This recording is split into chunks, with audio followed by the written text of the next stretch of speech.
Want to make a podcast? Spotify's got a platform that lets you make one super easily, then distribute it everywhere and even earn money, all in one place for free. It's called Spotify for Podcasters, and here's how it works. Spotify for Podcasters lets you record and edit podcasts right from your phone or computer, so no matter what your setup is like, you can start creating today. Then you can distribute your podcast to Spotify and everywhere else podcasts are heard. Video podcasts are also available on Spotify, and when you want to take conversations with your fans to the next level, Q&A and polls are the best way to get them talking. With Spotify for Podcasters, you can earn money in a variety of ways, including ads and podcast subscriptions, and best of all, it's totally free. I highly recommend you give it a try. Download the Spotify for Podcasters app or go to www.spotify.com/podcasters to get started today. Welcome back to the Big Ten Football Talk podcast. Doing a quick recap. I am just getting back from Columbus, Ohio this past weekend. Had a really fun time at the Ohio State Western Kentucky game. Got to take my son. It was really, really fun. And because of that, I haven't had as much of a chance to really catch up on things from a Big Ten perspective as I typically do. And so I'm shooting a little bit more from the hip in this episode. Again, if you like the podcast, make sure to like, follow, subscribe wherever you get your podcasts, Apple, Google, Spotify. There's been an uptick in reviews, and so I've been very, very grateful for that. Feel free to keep them coming. Email me, big10footballtalk@gmail.com. Loved being at the stadium, and I have some thoughts on what's been going on, not just in the conference, but nationally. And I want to talk about certain things. I haven't been able to really dig in and dive into different stats and things like that. Saw some results, saw some highlights, have checked into different things. And what I really wanted to do in this episode, I'm not going to do power rankings or top 10 in this episode. Maybe I'll do it in the picks episode for this week. Really, really fun matchups, including Ohio State, Notre Dame, Penn State, Iowa. I think Rutgers, Michigan might be better than we thought. And I'll talk about Rutgers a little bit in this episode.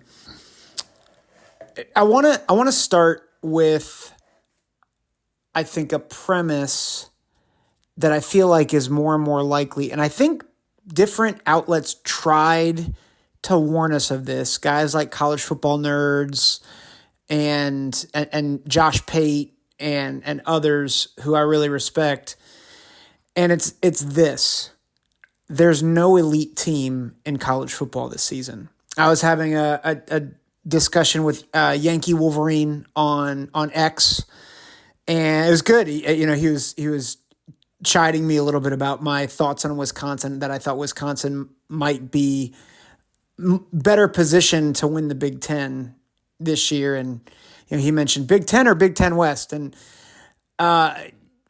made a comment about the Big Ten West that I'm sure some may not be too fond of, but it's the assertion that the Big Ten West has not been very competitive in the Big Ten title game, really in a long time. And he's not wrong. They've been competitive in certain matchups, 2015, 2016, 2017 all kind of come to mind. Even in 2019, Wisconsin really, kept it close for a good chunk of that game. But part of, I think, why I thought maybe Wisconsin and even Iowa could match up and maybe be a dark horse to win the conference is I thought they would be better teams. Compounded with the reality that I think, aside from Michigan, I think Penn State has holes. I think Ohio State has holes. And Michigan, I think, is the most complete team in the country. But I wouldn't say they're elite in any one category yet. Now, they can certainly grow into that, and I think JJ had made steps until last night, or 2 nights ago, because this is posting on Monday morning. He threw 3 picks against Bowling Green. Bowling Green is not good. So I think there are still question marks where there's no team where I'm like, oh, they're Georgia of the past 2 years, right? And I think I saw that I thought Penn State, Michigan, Ohio State, all I think are playoff contenders. And yet I thought that they are not all the way there. Like, I have questions about all of those teams. Well, Florida State had a big win week 1, and Texas had a big win week 2. And I think people kind of jumped the shark a little bit. We're like, oh, Florida State easily looked like the best team in the country because they killed LSU. Not to mention that they only led for 7 points for most of that game, and LSU kind of shot itself in the foot. Florida State did too a little bit, but like LSU didn't play a clean game in that game. And Alabama, Texas beat Alabama, but they only beat them by 10, and I thought Alabama played a pretty poor game in that game. But despite that, I think they're very much like Texas is back, Florida State's back. Well, and then Texas struggles mightily against Wyoming, and Florida State struggles mightily with Boston College. And there's this overarching theme that I want to get to, is that I don't think there is an elite team currently in college football, which means this could feel like a 2007 type of year where you just don't know what you're going to get. I would not be shocked if there are 2 lost teams in the playoff this year, because I look at all the conferences. I think the Pac-12 is wide open. I think there's 4 or 5 teams that can win the Pac-12. I think Oklahoma and Texas are on a collision course right now for the Big 12, but I don't think either team is that great. I know people are really high on Oklahoma because they've had a couple of big outbursts. It's still early, and it's not been against anyone impressive. And I think Texas has really good pieces, but I still have questions about them. The ACC is probably Florida State, but they just narrowly escaped Boston College. Boston College lost to Northern Illinois. My gosh. I mean, it's bad. And I know Florida State was down a few starters. But my point, I think Florida State could win the ACC, but still have 2 losses. I saw what Syracuse did to Purdue, and again, Purdue's not they're not an elite team, but Garrett Schrader is really good, right? Clemson still has talent, so I think Florida State will beat Clemson. But there are teams in the ACC that I think can give Florida State problems. You've got UNC, you've got Miami, who all of a sudden looks like they've leveled up a bit on the lines. So all that to say, I think in the Big Ten, you've got the big 3, plus I think you've got some teams that can play spoiler in Maryland, I think Wisconsin and Iowa. They have ways of making you struggle. So I'm embracing the chaos is really what I want to say. And I don't think there's an elite team. So that's kind of my first takeaway from this week. The second takeaway, I think that the Colorado story, and I know this is not Big Ten, this is more national. The Colorado story is nice. And I think because there's so much attention, I think you have people on both sides of this. You have people who are like, okay, can we pay attention to other teams? And then you have others who are like, this is the coolest story in college football right now. And it's awesome. And whatever side you're on, you're going to hate the other side. And I just want to bring some perspective to it. Coach Deion Sanders has done something that is unprecedented in college football. He's essentially remade a roster overnight. And part of that, he had momentum because of all he did at Jackson State. His 2 sons are playmakers. Travis Hunter, who is probably going to be out for a few weeks. I hope he feels better soon. He came over because of his relationship with Coach Deion Sanders at Jackson State. He's remade a roster, and he's tripled their win total in the first 3 weeks of the season. And that's amazing. And I don't care if you like the Flash or not, or if you think that they're cocky or not, if you don't like their style or not. You have to give them credit for doing that. Now, I listen to several podcasts, and some of them, there's one in particular who I really appreciate the host, but they had them as the fifth best team in the north half of the country. So like Big Ten teams and top half of the ACC and top half of the Pac-12, all that stuff. They're like, Colorado's the number 5 team in the north. And I was just like, we got to pump the brakes. They beat an overrated TCU team. They beat a Nebraska team where their quarterback is a turnover waiting to happen. And now they beat a Colorado State team, which quite honestly should have beat them. And they're not very good. This team is going to struggle to be bowl eligible. Like just looking at their schedule. Like I think Arizona State's a win. Arizona State's, again, not very good. But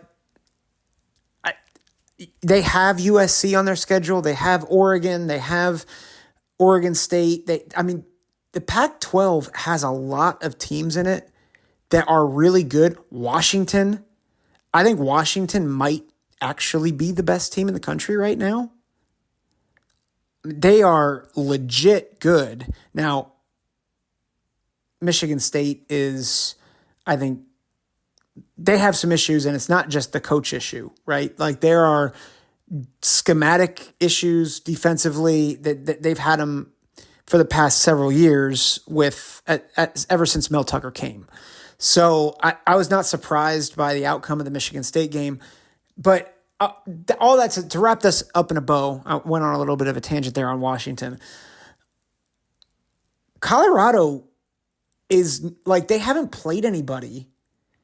And the one, I guess, kind of decent team in TCU that they played, they were lucky to win that one. And TCU went up and down the field on Colorado. So I think we just have to understand, for both parties, I think you're both wrong. Like, I don't think you should hate what they're doing. I do think I saw someone post the other day or recently, like, I think they're a flash in the pan. I don't think it's a flash in the pan. I think Deion is a great coach, and he's going to learn. He's going to learn, I think, to shut his mouth when people come after him. I think he's got to learn to, do some other things. But also, like, he runs a very disciplined ship. Like, this is not a bunch of flashy guys who are all swag and no work ethic. Like, these guys work hard and they're committed to their craft, but also their style is going to run people the wrong way, and they have to stay composed. And they did not do that against Colorado State. And if they can't stay composed against a team like Colorado State, I get their rivals. Like, they're going to have real issues. But also, I don't think they're going away. I think Deion's going to make them a contender in the Big 12 in the future, which is where they're going after this season. But I like Colorado. I like what Deion Sanders is doing. They're not going to be a playoff team. They are not going to sniff the Pac-12 championship. I will eat my words if they do, but their line play is bad. They can't run the ball. They're not composed. They don't know how to stay composed. And I just think it's going to strike midnight this season. But I think they're building towards something. And I think Deion has the vision for that, and I think he's going to do well. I think the last thought about this, and I want to move on to another point. There was a Twitter exchange between Deion and Danny Kanell, and not that either of them listen to this podcast, but like Deion responded. I was like, Deion, don't respond to this, man. Just let it go. But like Danny Kanell was asking for it. And and this is what drives me nuts about this whole thing is people are talking and talking and talking, and then Dion talks back. It's like, see, he's a punk, or he's this, or he's that. And it's like, Dion shouldn't have done that, but also everybody who's hating him right now is like poking the bear.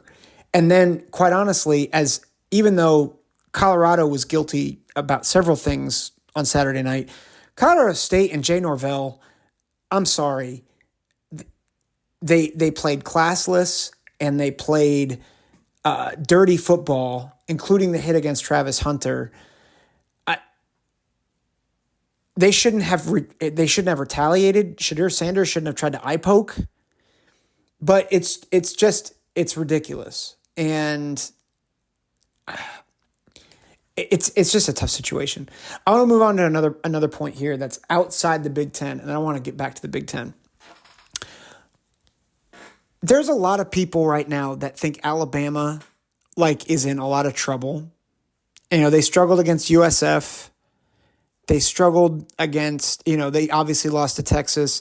They benched Milroe for Tyler Buckner. I was like, oh, this is the end of Saban. This is the end of Saban. This is the end of Saban. It might be. I would just like to pump the brakes on that for a minute. I've seen this movie so many times where people are like, oh, it's over for Saban. 2014, it was over for Saban.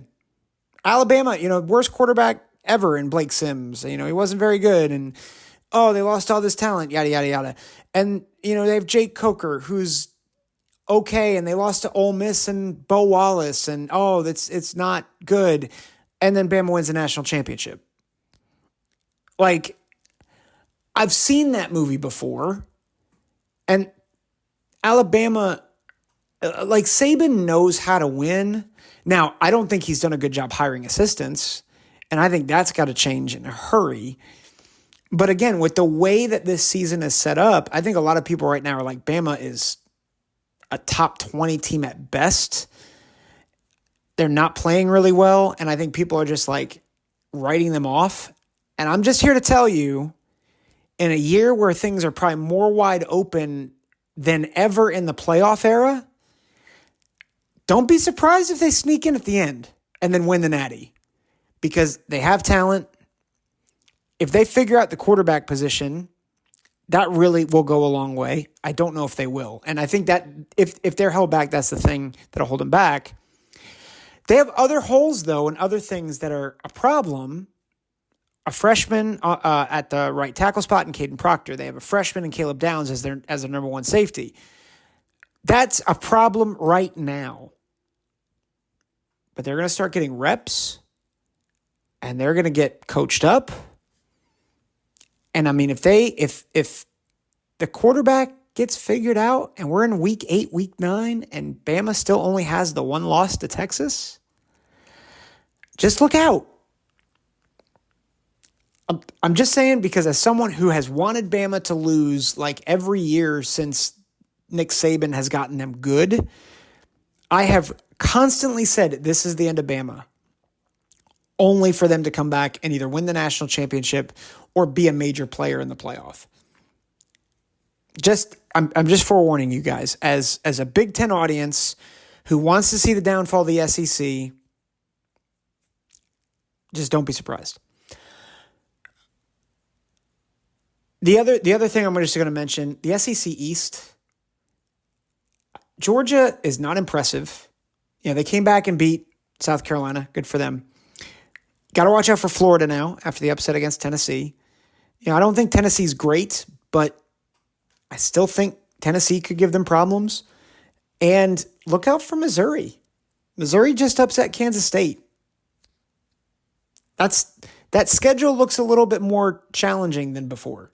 And part of that is because I don't think Georgia is all that good. So they're the defending 2-time national champions. They deserve respect until they get knocked off. But just be on the lookout for the upset alert. Let me talk. I've been talking a lot about nationally. Let me just talk about the context of the Big Ten now. A couple things. I thought Penn State, they looked sleepy but they got it done. Their defense got it done, right? They turned over Altmaier 4 times. Good on them. I think they're going to be in for a dogfight against Iowa this week. I think Iowa, they were slow to wake up, and then they scored and scored and scored. It was against a bad MAC team. But I think if Illinois can kind of get Aller off kilter and kind of hold the running backs a bit, I think Iowa could probably do that a little bit better to Penn State. And I think Iowa has better weapons. So I would not be surprised if the whiteout game is close or even an upset. The one thing in Penn State's favor, though, that I think will end up being Iowa's undoing is home field advantage. Penn State was at Illinois. Illinois is a tough place to play. It's windy. It just the way that the stadium is constructed, it really does make things hard. So I think the fact that they're not in Illinois, but they are at Penn State and it's the whiteout game, I think really is going to be a defining factor for that game. But Penn State found a way to win. They found a way to control the game. But I am concerned that they were not able to move the ball like Kansas was able to move the ball against Illinois. So that concerned me. I think Michigan had a poor game and they still dominated. Prayers out to the young man who was hospitalized on the field for Bowling Green, by the way. But I think Michigan did not look themselves, but they still dominated. Again, I think they're the most complete team in the Big Ten. But I think the game that's going to be interesting, and I think it really sets the tone for the Big Ten's reputation moving forward, is Ohio State Notre Dame next week. And I want to explain why. No, it's not because I'm just a Buckeye fan. But if you think about it, Penn State, they have had two Power 5 wins, one in conference, one non-conference, but it's West Virginia. And they're okay. They're not in a top 10, top 15 caliber program. Michigan's played nobody, right? Out of East Carolina, UNLV, and Bowling Green, who's their best win right now? Nobody. Wisconsin went to Washington State and lost. Iowa beat Iowa State, who just controversially lost to Ohio. Minnesota went to UNC and got beat. Washington just beat Michigan State like a drum. And I say this because a lot of the Big Ten non-conference Power 5 matchups, the Big Ten was kind of slated to be the underdogs, right? The only one that really hurt was Wisconsin losing to Washington State. I think everyone else, we expected Michigan State to lose. We expected Minnesota to lose. We expected Purdue to lose to Syracuse. We expected Minnesota to lose. I think I already said that, Minnesota to UNC. So like that, a lot of these losses, they don't matter in the grand scheme of the reputation of the Big Ten. But Penn State and Michigan, let me backtrack. The Wisconsin one hurts because now you don't really have anything to hang your hat on in the West in terms of a non-conference win. Virginia Tech notwithstanding with Purdue, which Rutgers also just beat Virginia Tech. But if Ohio State loses to Notre Dame, the Big Ten is going to have a hard time, I think, getting two teams into the playoff, let alone getting maybe one team in the playoff if a team doesn't go 12-0 or 11-1. And that's because they won't have any street cred outside the conference. So that's going to be really tough. Notre Dame will have that win. That's going to give them the inside track to a playoff spot, takes it away from a conference champion. And at this point, from what I've seen with Notre Dame, I think they're going to beat Clemson. I'm not sure about USC. This is a tangent. I don't see the love for USC yet. I just don't get it. But we'll talk. I get Caleb Williams is really good. Alex Grinch is still the defensive coordinator. Like, their defense stinks. So we'll talk about that later. My issue, though, like with Ohio State and Notre Dame, is if Notre Dame beats Ohio State, not only does Notre Dame take an inside track to a playoff bid, you now have 0 big-time Power 5 conference wins for the conference, which means one of the key wins that Michigan or Penn State would need to get in the playoff is already tarnished because Ohio State lost. And then they're not going to play anyone else in the conference that has a big win.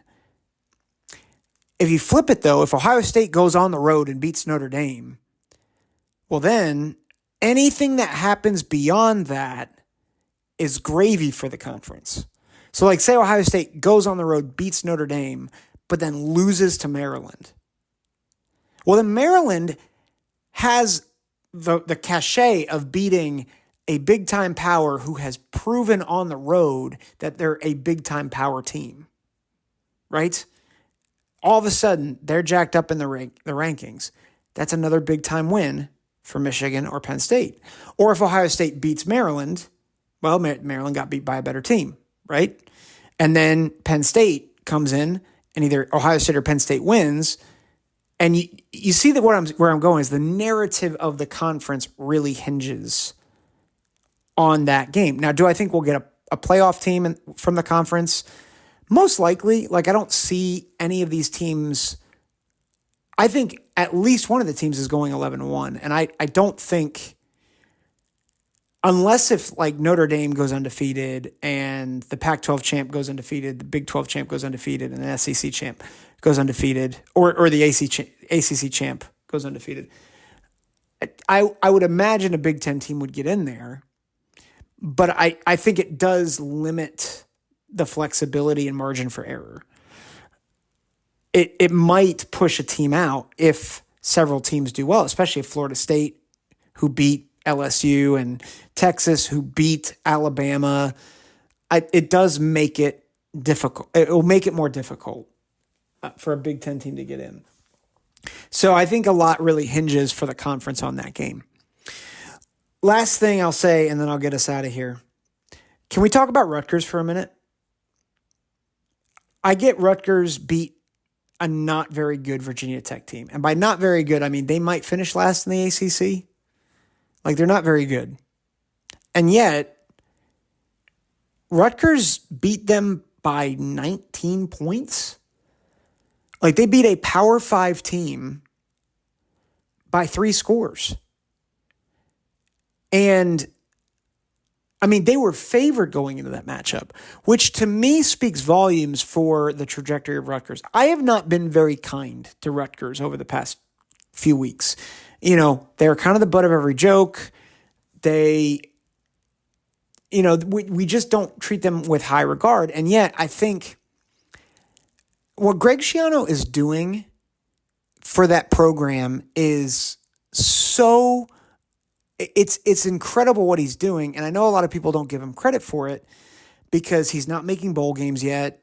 And they often get blasted by 30 or 40 against the power teams in the conference. And here's what I would say to you. If Rutgers was in the West, where would they finish this year? I'm not so sure that they couldn't win the West this year.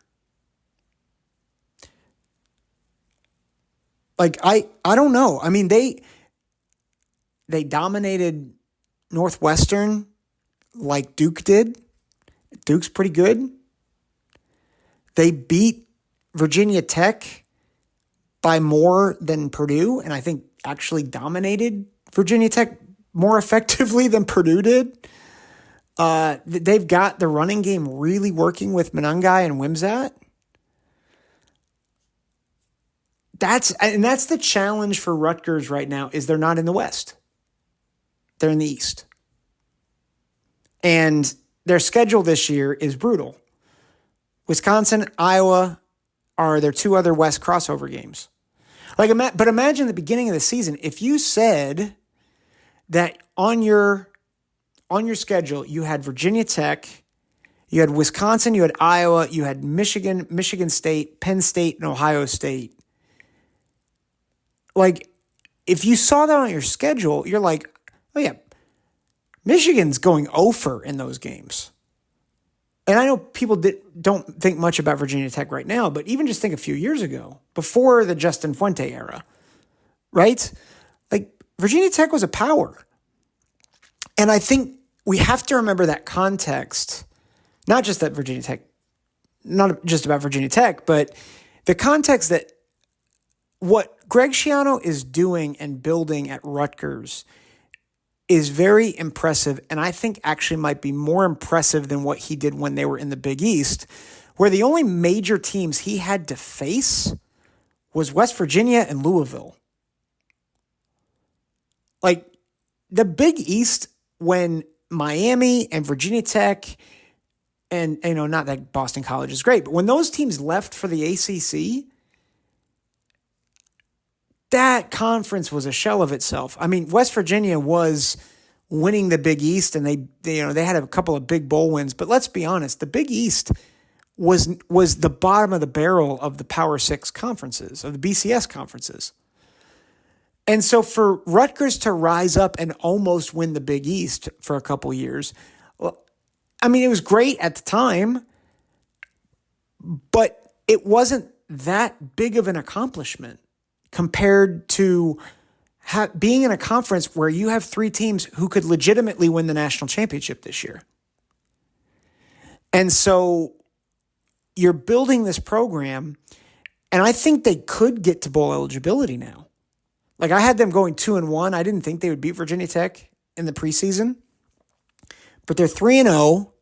They still have Michigan State on the schedule, and Michigan State looks like they're in turmoil. They have Indiana on the schedule. I think they can beat Indiana. They have Wagner on the schedule. They're definitely beating Wagner. Like, that's 6. You have Wisconsin and Iowa on the schedule, who I don't think they will win, but they certainly look a little more winnable now. And then you've got Maryland, who, if you play Maryland at the right time, Tagovailoa can get a little loose with the football, and they could possibly pull the upset there. So I'm just saying this. Kudos to Rutgers and to Greg Schiano. I have a soft spot for them. I grew up in New Jersey. I think what Greg Schiano is doing there is great. And I just think if they're in the West, I don't think they'd be the favorite to win the West. I think Wisconsin and Iowa are, they're still going to be tough teams to beat. But I don't, where would you place Rutgers in the West? And be honest, Illinois has not looked great. They really haven't. Purdue, I think they would beat Purdue. I think they'd beat Illinois. I think they obviously beat Northwestern. I think they beat Nebraska. I think they might beat Minnesota right now. None of those teams have, the exception of Purdue, none of those teams have great offenses. And Rutgers, I think, has a pretty good defense.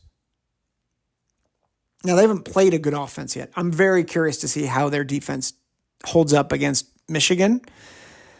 But I wouldn't be surprised if that game is lower scoring between Michigan and Rutgers. I still think Michigan wins. I still think they're probably in control. But I'm just very curious about what would have happened if Rutgers was in the West instead of the East, which makes me very grateful that we're getting rid of divisions next year.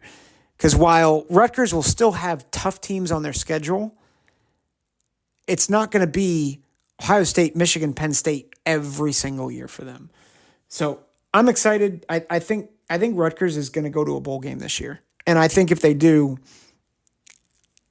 I think lifetime extension for Greg Schiano, because what he's doing there in making that program more competitive in a really good conference it's more respectable what he's doing now than what he ever did during the Big East days. And that was an amazing thing, because you have to get you have to create a winning culture when you're losing for that long. He did that, and now he's starting to do it in a conference where you have landmines every week. So good for him. I think if you're a Rutgers fan, I know a bowl game being your prize at the end may not always feel like a satisfying thing, but I think it's a big deal, and I think kudos to you guys. That'll do it. I'll have my picks podcast for, I think, a great week of college football on Thursday. Thanks for tuning in. Take care. God bless.